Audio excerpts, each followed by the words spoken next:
Today's video is top 3 tips for cutting. So you want to get rid of the belly, you want to lose the belly fat, and you want to get shredded how I've done. You see the pictures on screen, you see how I went from a bit of a belly, mid-looking physique to abs, striations, veins. And the crazy thing is I'm not even done yet. This is only week 2 of the cut, like I'm still loading. So really, if I was smart, I should make this video maybe 4 weeks in the future when I'm even more shredded. But I thought, you know what, let me spread the knowledge now, better earlier than never. So, top 3 mistakes people make when cutting, or this video can be interpreted as a top 3 tips. Number 1 is dropping calories too quick. This is a mistake I see guys make all the time. They drop too many calories too quickly. We've all seen the classic scenario where gym bro says, all right, it's time for me to get shredded. Starting Monday, I'm going to go on a 2,000 calorie diet. Like, what? Why 2,000 calories? It just seems that like 2,000 calories seems to be sort of the golden number in which all fat loss happens. You know, if you eat 2,000 calories, then you get abs. But what brothers sometimes fail to realize is that, yes, the majority of people have a successful cut on 2,000 calories. You know, me personally, I'm cutting on 2,200. I know another brother cutting on 2,400. I know someone else cutting on 2,000. Yes, for the majority of guys, 2,000 is a good number for us to lose fat. But what they fail to realize is that you need to be in a calorie deficit that is 200 to 300 calories less than your maintenance. And that's the important part. People forget that they need to work out their maintenance first and then subtract a little bit from that. And instead they just jump straight to 2,000 and say, yeah, 2,000 is going to be how many calories I'm going to eat. Like, no, bro, you're dropping calories too suddenly, too quick. And I'll teach you what you should do instead of doing that in a second, right? But let me just keep explaining on this point more, yeah? So cool. When people drop calories too quickly, what happens is they find themselves in a position where it's not going to be a sustainable fat loss. If your maintenance is, let's say, 3,500, which is quite a hefty maintenance, I'm not going to lie. Like, let's pretend you're a big guy and you eat a lot and you don't move at all. 3,500 is your maintenance. For you to go on a successful cut, you need to go down to about 3,200. Not 2,000, bro. 3,200 would be good for you. 2,000 would be way too much. And so if you were to make the classic mistake of dropping calories too quick, you would drop down to 2,000 from 3,500. And so what would end up happening is it's not going to be sustainable for the long term. You're only going to be able to stick to such a vast deficit for what, a week maybe? And then when the weekend comes around, you're going to binge. You're going to put all those calories back on, put all that weight back on, and you won't make progress. Or even worse, here's what's going to happen is you will somehow miraculously stick to your 2,000 calories, but then you will absolutely hate your life. Your training and your energy will be in an absolute bin. And when it comes to losing weight and getting shredded, right, you want to lose the fat, but you want to keep the muscle, right? And so to keep the muscle, you need to keep training. But now if you're in a position where the deficit is so large that you have no energy or motivation to go gym, and let alone when you get to the gym, you have absolutely shit workouts because you've got no carbs or energy in you, then guess what's going to happen? You're going to lose that fat, but you're also going to lose that muscle. So now you put yourself in a position where you're eating so much less food than you need. You're hating your life because every day is just a struggle. Like every day is just tired. And at the end of it, you're just going to become a shrunk down version of you. You're not even going to keep the muscle you had, bro. Like the muscle's going to go and the fat's going to go. You're literally going to just zoop, like shrink up. Like, what? No. You don't want to be doing that now, bro. You want to be losing the fat while keeping the muscle so that you look fucking shredded. And so what happens when you drop calories too quick is you're either not going to stick to that plan, or if you do stick to it, you're going to lose the muscle and the fat and make absolutely no gym gains while making mediocre fat gains while hating your life, right? Now, another point to add to this is the body adapts. And I think this is even more important than the first sort of detriment I made of dropping calories too quick. The body adapts. And so if you do a very steep drop in calories, your body will eventually adapt to that new amount of calories, and this new amount of calories will now be your maintenance. And so for you to continue your fat loss progress, you need to then drop more calories. You then need to do a deficit of the new maintenance, right? So let's go back to our example of the guy who's eating 2,000. Let's say his body eventually adapts to 2,000. Where's he going to go from there? 1,800. Okay, that's not too bad. I mean, you know, as a regular guy, you know, regular high, regular lifestyle, like 1,800 is already low. But then where's he going to go after that? When the body adapts to 1,800, what's he going to do? 1,600? 1,400? 1,200? Eventually, he's going to be eating, 500 calories? Like, come on now, bro. The runway of progression is so small when you drop calories too quick. Think of this guy whose maintenance is 3,500. When he goes to 2,000, where's he gonna go from there? He can't keep reducing calories. Like, he's gonna get down to what, 200 calories a day? Like, no, bro, we ain't gonna be doing that. That's unsustainable. That's unhealthy. And so, what I'm advocating here is don't drop calories too quick. Instead, drop calories by just 200 to 300 from your maintenance, which then means you need to figure out your maintenance, and I'll teach you how to do that in a sec. But drop calories 200 to 300 for your maintenance so that your deficit is manageable, so that you can actually adhere to the calorie deficit for weeks upon weeks without your life feeling like complete garbage. We don't want to drop calories too quick and have no energy and feel like a sloth 24/7.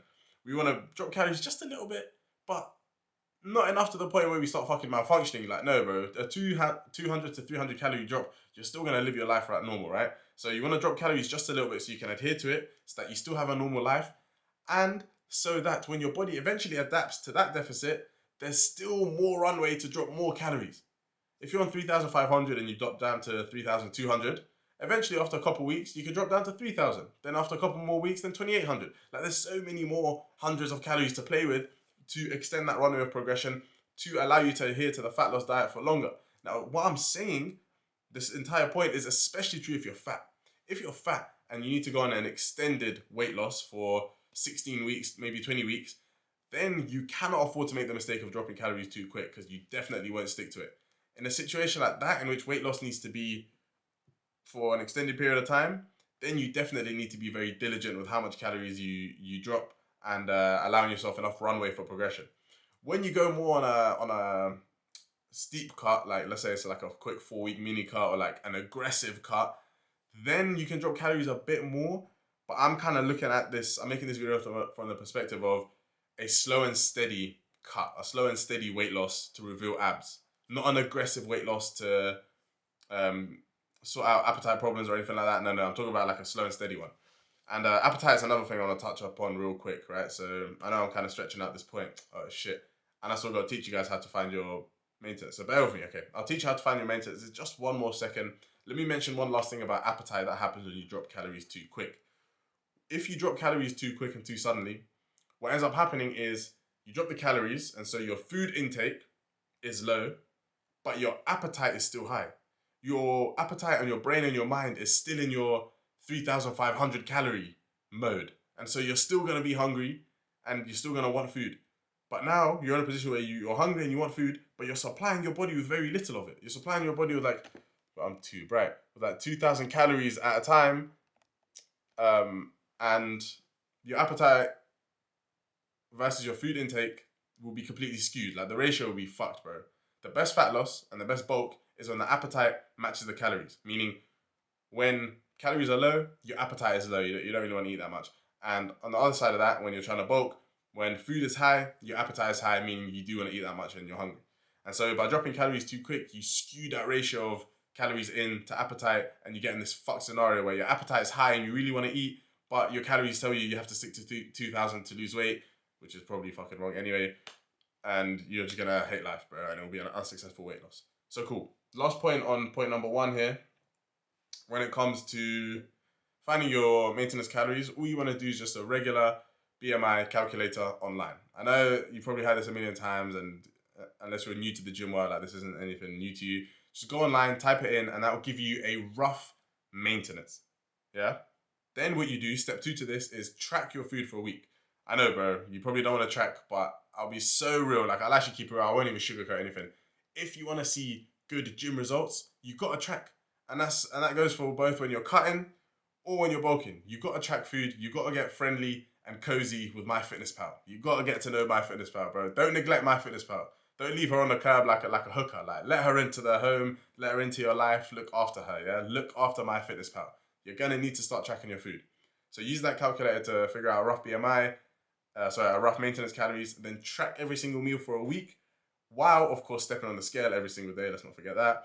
Then see if that amount of calories really is your maintenance, or if it's making you lose a couple kilos or gain a couple kilos. And it probably won't even be kilos that you lose or gain. It'll probably just be like 0 points. Like, you know, you might end up going down in the week by 0.8 kilos, or you might end up going up in the week by about 0.8 kilos or something like that.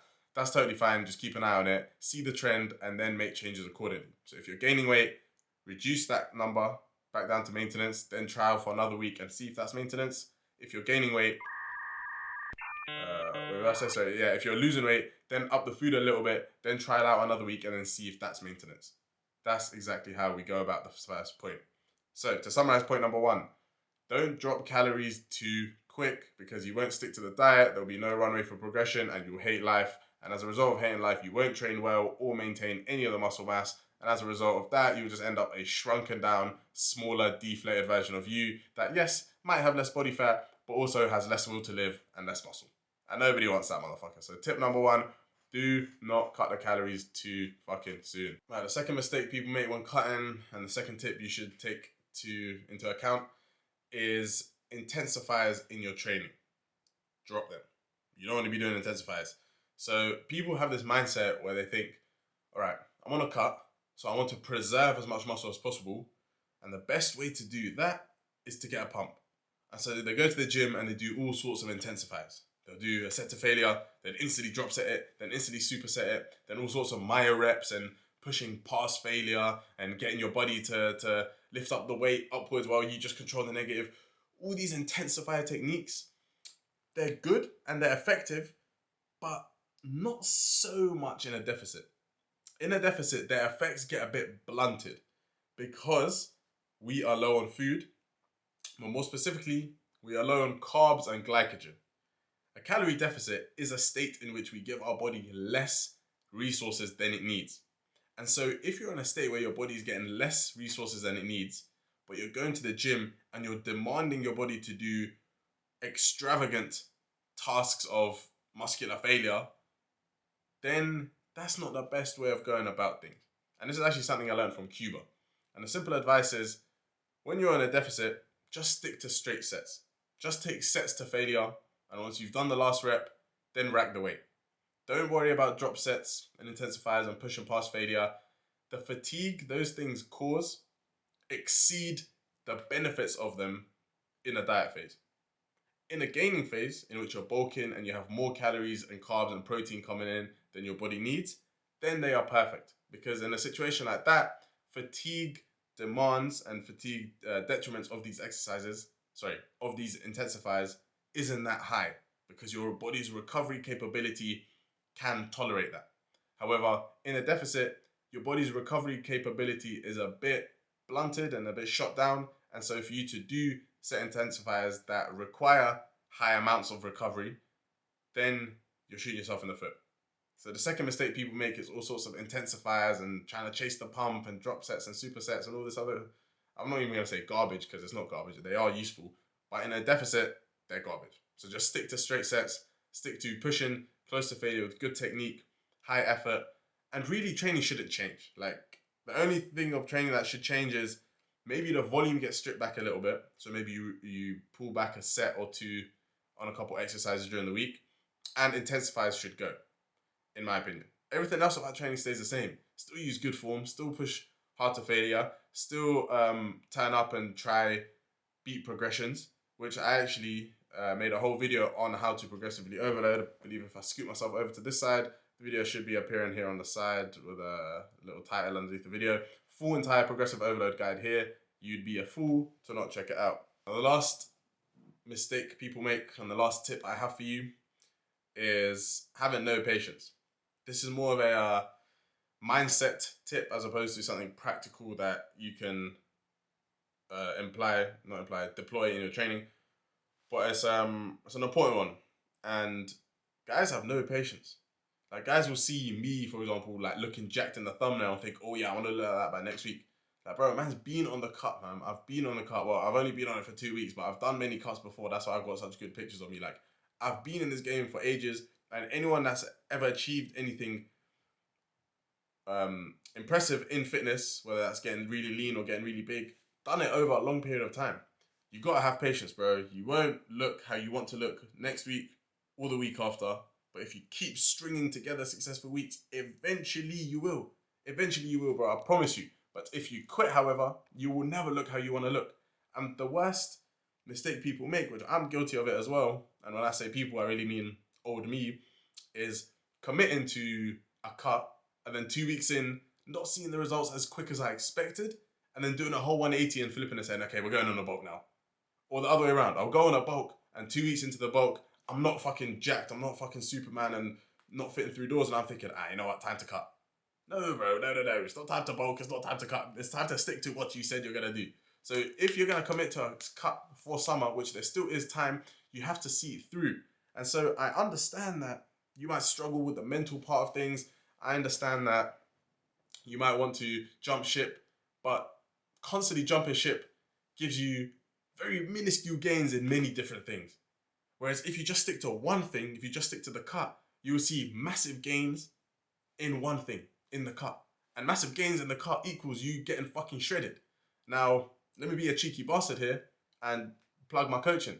This is exactly what I teach guys in my coaching service. I teach them exactly what foods to eat, when to eat them, how often to eat, how to go about training. I monitor and manage their body weight, their motivation, like everything there is to know about coaching for you to build your dream physique, as you see me do in the pictures and videos and training clips on screen. I teach in Dream Physique Coaching. So if you're interested in just a free call with me, completely free, no credit card, nothing like that, we can just chat on a call, get to know me a bit more, get to know what I can do for you.